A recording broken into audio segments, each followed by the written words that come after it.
Hello বন্ধুরা, আজকের দিনটি সিরিয়াল প্রেমী দর্শকদের জন্য ভীষণ ভীষণ স্পেশাল।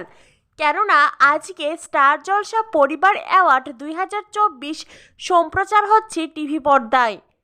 প্রিয় সোনাতিক জুটিকে দীর্ঘদিন পরে টিভিতে দেখে মন প্রাণ যেন জুড়িয়ে গেল। মনে হচ্ছে অতৃপ্ত আত্মা শান্তি পেয়েছে। পছন্দের প্রিয় সোনাতিক জুটিকে এতদিন পরে টিভিতে দেখলাম, তাও আবার রাধিকা অনির্বাণের বেশে। রাধিকা অনির্বাণ একসঙ্গে পাশাপাশি কাছাকাছি বসে আছে। রাধিকা তখন অনির্বাণকে বলল, কি গো, আমরা কার বিয়েতে এসেছি? অনির্বাণ বলে, আমিও তো সেটা জানি না। রাধিকা বলে, বরকে তুমি কি সেইটা জানো? অনির্বাণ বলে, না না, আমি কিছুই জানি না। এরপরেই রাধিকা অনির্বাণের দেখা হয় শঙ্করের সঙ্গে।